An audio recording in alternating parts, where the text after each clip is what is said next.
मुझे उससे मिलने से पहले हमेशा यही लगता था कि दुनिया में दो तरह का प्यार होता है, एक वो जो आपकी ताकत बनता है और एक वो जो आपका गुरूर होता है। और जब वो चला जाता है तो पीछे रह जाती है या तो कमजोरी या आपका हारा हुआ सेल्फ रिस्पेक्ट। अब ऐसे हार्ट ब्रेक के बाद इंसान एक तो प्यार से दूर भागता है या उसे वापस पाने की कोशिश में लग जाता है। मैं उससे मेरी लाइफ के एक ऐसे इंटरसेक्शन पे मिली जहां ना मैं प्यार को ढूंढ रही थी ना उससे भाग रही थी। अब हमारा ऐसा मिलना मेरी खुशकिस्मती थी या उसकी बदकिस्मती, ये बात मैं आज तक समझ नहीं पाई।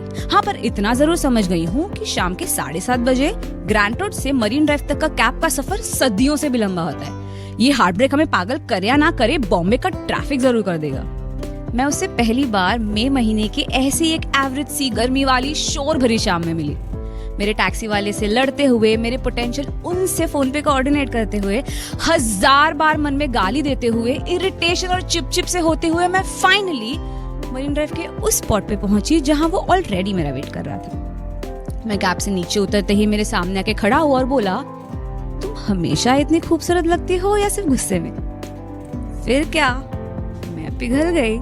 एज इफ उसने मेरे सारे इरिटेशन और फ्रस्ट्रेशन को ठंडे से शावर के नीचे धक्का मार दिया। अब वो क्या है ना, मैं बोलती थोड़ा ज्यादा हूँ और उसे सुनना पसंद था। सो शाम की आने वाली रात से जो डेट थी वो शुरू होके खत्म हो गई थी, पर हमारी बातें खत्म नहीं हुई। पर घर तो जाना था तो मैंने घर के लिए कैब पकड़ी और जैसे ही मेरा घर पास आया मैंने उसे बाय बोल के हक कर लिया। We almost kissed but we didn't, because शायद हम दोनों ने यही सोचा होगा कि सामने वाला इंसान चेप समझ लेगा। पर उस शाम के बाद हमारा बातों का, मिलने का, हंसने का और बातों का सिलसिला दिन ब दिन बढ़ता चला गया। वो मेरे लिए फोन पे अपनी बेसुरी सी आवाज में चन्ना मेरिया गाता था और मेरा I don't want to date, I am tired of relationships वाला एटीट्यूड उसकी गूफीनेस के सामने धीरे धीरे हारने लगा था। एक दिन अचानक से गाते हुए रुका और बोला, आई लव यू। मैंने बोला, ऐसे थोड़ी होता है। और उसने बड़े ही फिल्मी तरीके से कहा, बस होता है। फिर क्या, मैं दोबारा पिघल गई। पसंद तो मुझे भी था, बस रिलेशनशिप से डर लगता था। पर मेरे अंदर बची हुई हिम्मत को लेके मैंने सोचा कि कोशिश कर सकते हैं। फिर हम अच्छे फ्रेंड्स से क्लोज फ्रेंड्स हो गए और बेस्ट फ्रेंड्स बनने से पहले लव स्टार्ट हो गया। मेरे ब्लड ग्रुप से ज्यादा पॉजिटिव इसका ऑप्टिमिज्म देख के मुझ में भी हिम्मत आई और मैंने एक दिन बोल दिया, आई लव यू टू। उसने कहा, आई नो। उसके साथ बिताए हुए अगले कुछ साल मेरी लाइफ के सबसे एडवेंचरस ईयर्स थे। हमने बहुत सारे सैड एंड हैप्पी मोमेंट्स साथ गुजारे। I made him stronger, he made me kinder, we grew up and sadly we grew apart. ये जो I love you too से I love you but का ट्रांजिशन ना कभी कभी वक्त से पहले ही आ जाता है। 2 साल साथ रहने के बाद हमारे बीच कुछ बदल गया था, कुछ बिगड़ गया था। हम बहुत सारी शामें मरीन ड्राइव के उसी स्पॉट पे बैठ के बिना बात किए बस समुंदर को देखते हुए गुजारते थे।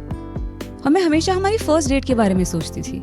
उस गर्मी, चिपचिप और इरिटेशन में मैं हर एक मोमेंट ढंग से फील करना ही भूल गई। एक ऐसी शाम हम मरीन ड्राइव के ऑपोजिट साइड पे चल रहे थे और मेरे दिमाग में बस एक ख्याल आया कि अगर मैं उससे दोबारा पहली बार मिलती तो शायद इस बार मैं आई लव यू पहले बोल देती। शायद इस बार मैं कमिटमेंट से नहीं डरती। शायद इस बार I would have loved him right. मुझे ऐसे लॉस देख के उसने अचानक से पूछा, दोबारा मिलोगी मुझसे? इससे पहले मैं कुछ बोलती उसने मुझे कैब में बिठा दिया। कैब वाले को बोला मुझे घुमा के लेके आए। मैंने कुछ प्रोसेस करने से पहले वो गायब हो गया था। और शाम के 7:30 का ट्रैफिक तो आप जानते हो।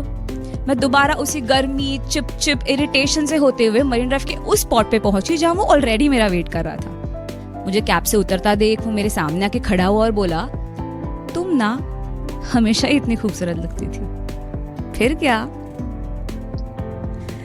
हमने उस शाम बहुत बातें की, बहुत हंसे, बहुत रोए। फिर घर जाने का वक्त आया।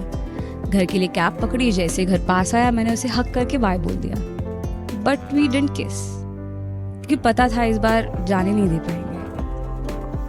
मेरी दूसरी पहली डेट मेरी लाइफ की सबसे ब्यूटीफुल डेट थी। खैर वो शाम हमारा रिलेशनशिप नहीं बचा पाई, पर इतना जरूर सिखा के गई कि दुनिया में एक और तरह का प्यार भी होता है। वो बस रह जाता है आपके अंदर, आपके साथ, फिर वो इंसान रहे ना रहे। मैं आज भी कभी चन्ना मेरा सुनती हूँ तो मुझे उसकी आवाज़ याद आती है। उसका गूफीनेस, वो पहला आई लव यू, वो फ्लर्ट करने का तरीका, his idea of romance, and with every memory उसकी एक बात पे भरोसा होने लगता है कि लाइफ में कभी ना कभी अपने अंदर के ट्रैफिक से हार कर, मे भी थोड़ा लेट, तुम एक ऐसे प्यार से टकराते हैं जिसका आपकी ताकत या कमजोरी, I love you too, I love you but, गुरु या स्वाभिमान, आज या कल, मैं और तुम से कोई लेना देना नहीं होता है, वो बस होता है। Thank you.